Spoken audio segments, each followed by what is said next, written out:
వారు శాసనసభ్యురాలుగా ఎన్నికై ప్రజా జీవితంలోకి వచ్చి కష్టపడి పనిచేయాలన్న ఆలోచనతోటి వారు ప్రజా జీవితంలోకి వచ్చారు. 5 సార్లు శాసనసభ్యుడిగా సాయన్న గారు చేసిన ఎనలేని సేవలను దృష్టిలో పెట్టుకొని వారి వారసురాలుగా లాస్యనందితను కంటోన్మెంట్ ప్రజలు వారిని ఎన్నుకోవడం జరిగింది. మనమందరం కూడా 37 సంవత్సరాల చదువుకున్న ఒక యువతి వెనుకబడిన సామాజిక వర్గాల నుంచి చైతన్యంతో ప్రజలకు సేవను అందించాలని ముందుకు వచ్చినప్పుడు మనందరం కూడా మహిళా సాధికారత కోసం ఎదురు చూస్తున్న వాళ్ళం. ఆ మహిళల తరఫున ప్రజాప్రతినిధి ఇక్కడికి వచ్చి సమస్యల పట్ల వారు చిత్తశుద్ధితో ఈ సభలో పోరాడతారని మనం అందరం భావించాం. కానీ ఔటర్ రింగ్ రోడ్లో వారు ప్రయాణం చేస్తున్న కారు ప్రమాదానికి గురై వారు మరణించడం జరిగింది. వారిని ప్రమాదం నుంచి హాస్పిటల్కు తీసుకెళ్తే అప్పటికే తలకు తీవ్రమైన గాయమై వారు మరణించిందని చెప్పి డాక్టర్లు చెప్పడం జరిగింది. వాస్తవంగా ఆ కుటుంబము ప్రజలతో ఉన్న సత్సంబంధాలు కంటోన్మెంట్ ప్రాంతంలోనే కాకుండా జిహెచ్ఎంసి పరిధిలో ఎవరిని అడిగినా కూడా ఆ కుటుంబం యొక్క ప్రజలతోనే ఉన్న సత్సంబంధాలు, ప్రజా సమస్యల మీద వారు చేసిన ప్రయత్నాలు ఎవరైనా చెప్తారు.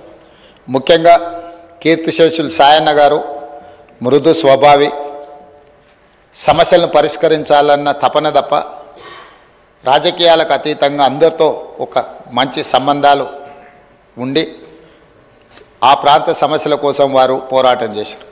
వారు కంటోన్మెంట్ ప్రాంతాన్ని జిహెచ్ఎంసీలో కలిపే విషయంలో కానీ, కంటోన్మెంట్ ప్రాంతంలో అక్కడ ఆర్మీ అధికారులు వాళ్ళ వల్ల కలుగుతున్న రోడ్ల ఇబ్బంది విషయంలో కానీ, ఎలివేటెడ్ కారిడార్ల విషయంలో కానీ చాలా విషయాలలో నేను పార్లమెంట్ సభ్యుడిగా డిఫెన్స్ కమిటీ మెంబర్గా ఉన్నప్పుడు సాయన్న గారు ఎన్నోసార్లు కంటోన్మెంట్ బోర్డు సమావేశాలలో ప్రస్తావించేవారు.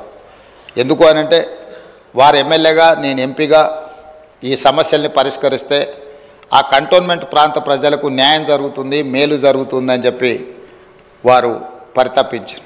కానీ దురదృష్టవశాత్తు ఎలివేటెడ్ కారిడార్ల అనుమతి, అదేవిధంగా కంటోన్మెంట్ ప్రాంతాన్ని జిహెచ్ఎంసీలో కలపడానికి అనుమతి వచ్చే సమయానికి వారు లేరు.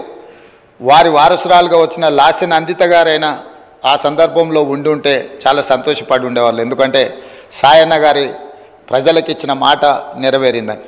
కానీ దురదృష్టవశాత్తు లాస్యనందిత గారు కూడా ఈ కంటోన్మెంటు అత్యంత కీలకమైన సమస్యల పరిష్కార సమయంలో వారు మన మధ్యత లేకపోవడం బాధాకరమైన విషయం. ఏది ఏమైనా కంటోన్మెంట్ ప్రజల హృదయాలలో సాయన్న గారు కానీ, సాయన్న గారి కుమార్తె వారసురాలు లాస్యనందిత గారు కానీ శాశ్వతంగా ప్రజల హృదయాలలో నిలిచిపోతారు. తప్పకుండా వారు ఏదైతే ఆలోచనతోని ఏదైతే ప్రాంత ప్రజలకు సేవ చేయాలన్న ఆలోచన ఉన్నదో, మిగిలిపోయిన పనులు ఉన్నాయో అవన్నీ ప్రభుత్వం తప్పకుండా పూర్తి చేస్తుంది. వారిని చిరస్థాయిగా గుర్తుపెట్టుకునే విధంగా ఈ ప్రభుత్వం ఆ పనులను ముందుకు తీసుకువెళ్తుంది. అందుకే అధ్యక్ష, ఆమె మృతి పట్ల ప్రగాఢ సంతాపాన్ని నేను ప్రకటిస్తున్నాను. శోకార్తులైన వారి కుటుంబానికి ప్రగాఢ సానుభూతిని తెలియజేస్తూ ఈ తీర్మానాన్ని ప్రవేశపెట్టడం జరిగింది అధ్యక్ష. ధన్యవాదాలు. శ్రీ కేటీ రామారావు గారు.